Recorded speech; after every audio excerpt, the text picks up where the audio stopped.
Testing 1 2 3. Testing 1 2 3. Hey everybody.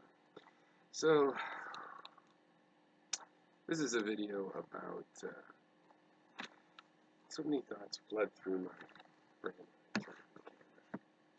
But let's just get right into what I was going to make this video about preparatory. The global atheism is a user out there that I became subscribed to at some point, and he did a video called How to Dismantle Presuppositional Apologetics. Now, it's an interesting thing because, you know, the big picture is he says this is the last gasp of theism, at least of, what do you call it, intellectually rigorous theism, right? And there's truth to that. I think one thing I find funny is that having a Western an education in Western philosophy, philosophers, respected philosophers like Descartes went through this kind of a stage. You know, remember after Descartes, remember as if you did this in the first place. Some of you will remember, but Descartes, after he says, "I think, therefore I am," and that's all that I know, he builds up the rest of the world based on the idea that there can't be a lying God. It's like, you know, if there's a God, it's a good thing, therefore it can't be the devil, da da da da da. So now the global atheism, I agree, you know, that it doesn't mean therefore I believe in Jesus, but the essence of the argument is missed. And basically to defend against this Christian, this Eric Hovind version of presuppositional apologetics, the one finds the, you know, absurd things being said and also things that require a tremendous amount of faith. You know, like, well, the laws of logic. And the issue with presuppositional apologetics is, where do the laws of logic come from? And the Eric Hovins, they're saying, well, if there's any certainty, you don't have it through a logical deduction. That's God. Something to start from. God is the ultimate axiom. You need an axiom to start from, right? I've said this from the whole career of my YouTube philosophy. Pointed out the simple thing that, you know, A implies B, right? Oh, A implies B, right? So what implies A? Okay, well, gamma implies A. Well, what implies gamma? And so on and so forth. It always goes back. You have to start from something, right? And they're just, the presuppositional apologetics is exploiting your godlike faith in logical axioms and saying, that's just like God, dude. And it is, you know, it's like the law of causation, the law of non-contradiction. You know? One thing the global atheism goes through is it's like, well, you can't have an observation that's false. Or Eric Hovind is asking, could all of your facts be wrong? And he points out, whoa, a fact is by definition true. Right, but you're just skipping the issue of, how do you know that the facts you think are facts really are facts? It's just semantics if you say, well, I had a fact and I found out it was wrong and I realized it wasn't a fact. I was wrong about it being a fact. That's just semantics. The point is about, could all your facts be wrong, is the things you believe are facts. How do you know that? And they're exploiting the fact that in Western thought, including atheistic thought, the mainstream has never answered that question, right? Now, skeptics are in between on this. People think they're at an extremity, but the nihilists are pointing out, no, you can't know anything. No, this shows you, this one argument. Nihilists say, well, you can't know anything. That proves it. And I say skepticism and relativism are somewhere in the middle. That's what the original Pyrrho would say. Because what we have is, we just say, well, knowledge can't be certain. I do have knowledge how to fix plumbing, how to write a program. It doesn't have to be perfect. It's just not the meaning of it. You know, a fact is a piece of information that's held as if it's true for the sake of reason, for the sake of argument. Right? Well, what if this is true? And you can confirm, well, how likely, how sure, how many double and triple and quadruple checks. There's statistical ways. But you say, well, is the fact true? It has to be true, or else it's not a fact. And then you're not getting rid of Eric Hoven's argument, because the point is, how do you know that any fact you have is really a fact? And now the global atheism says, well, because I navigate my life. Well, that's true, and that's pragmatism, and I believe that kind of thing. But there's a philosophical problem there, is that, what if luck is against you? You might not navigate your life well. Or worse, what about somebody that goes with the Christian reasoning and they do well, right? So there's something in that, how well does it work? But it's not just a matter of I navigate my life successfully, I make it to the store and back, I mowed my lawn and got a job and bought a mower, right? There's something else to it. There is a way to double and triple check facts. And the thing is, this argument against you can't justify sense with sense. You can't say, well, I know sense is real because I sensed it. But he does make a good point about that we triangulate, that the senses are in multiple spaces, and this data can be triangulated. You can see and hear something coming from a particular direction. And if you're still doubtful, you can go touch and smell it and so on. So we have a kind of triangulation. And this is basically what's going to get us out of this, is that not all perceptions or things that seem like sensations are equally solid. They don't even seem equally solid to begin with, but also if you check over time and multiple senses show you, so if you see something moving and you can't hear it, that's, you might be having hallucination and be able to figure that out because it's only a visual hallucination. There's something unreal about it. You could doubt it. Because even as a single person, you can triangulate. Now, that doesn't get you all the way to how can you believe things, right? Because let's say you see it and hear it and all of those things, how do you really know it's there? Let's say you even assume it's not a hallucination, it's just whatever really causes these kinds of sensations.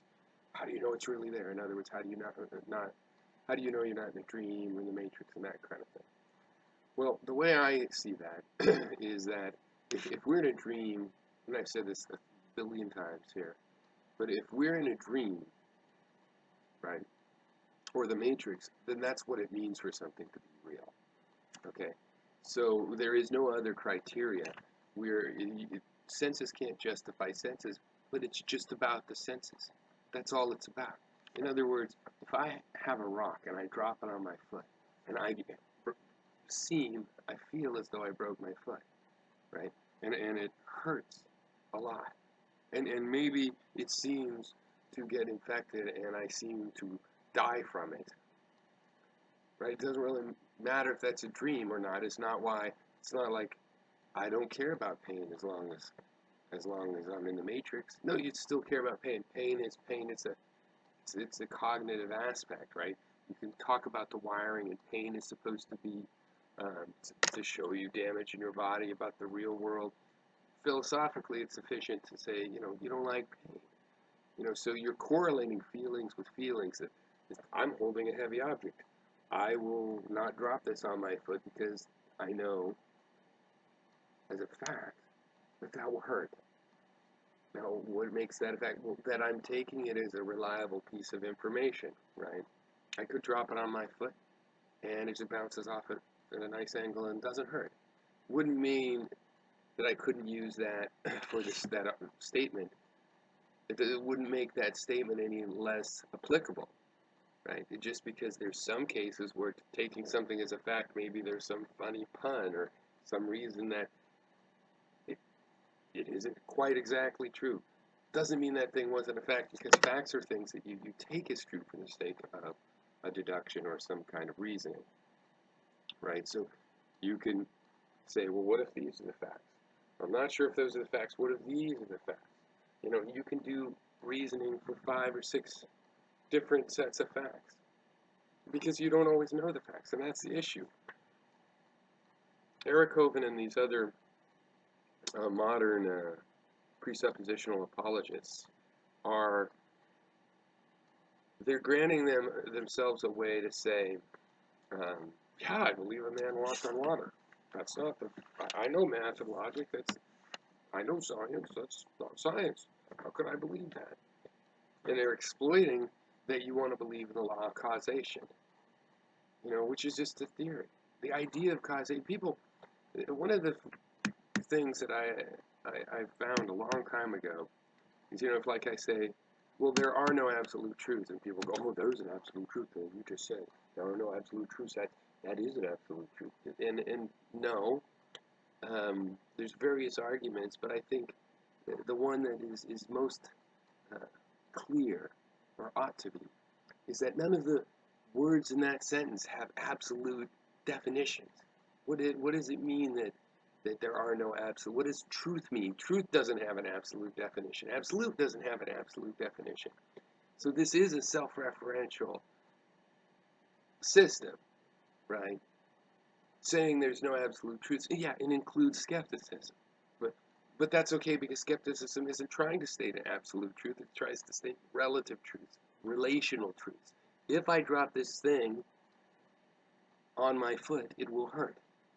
Doesn't matter if it's a dream thing or a physical thing, and if you follow that, I think you'll find out that, this waking dream is not like a sleeping dream.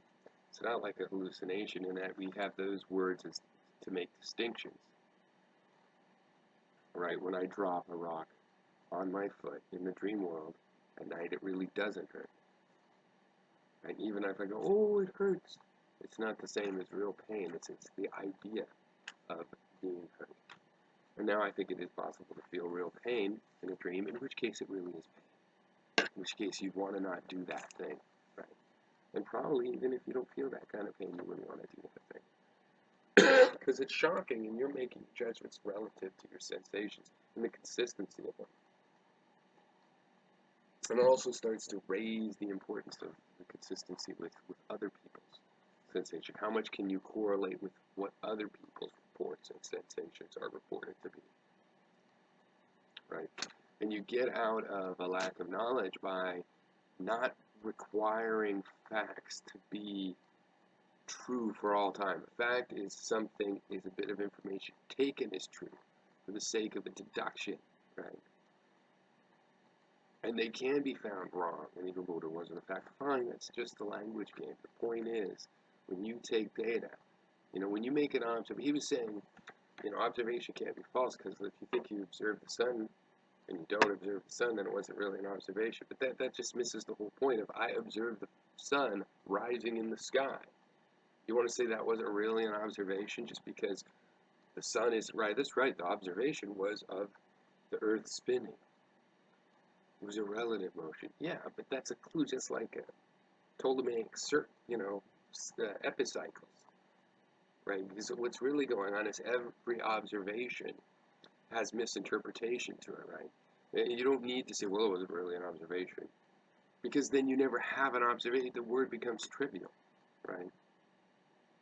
Because it's always said, no, it's not the earth spinning. It's actually, a quantum matrix. You always have the perfect fact will be in the future. And yeah, you can approximate a system where you're going to continually improve. Why do that? Why not have a concept, an idea of a concept that grows, right? So observations are really observations, even though we get them wrong. Facts are facts, except for we keep improving them, because there's always noise in the signal, right? So facts they don't have to be pure signal.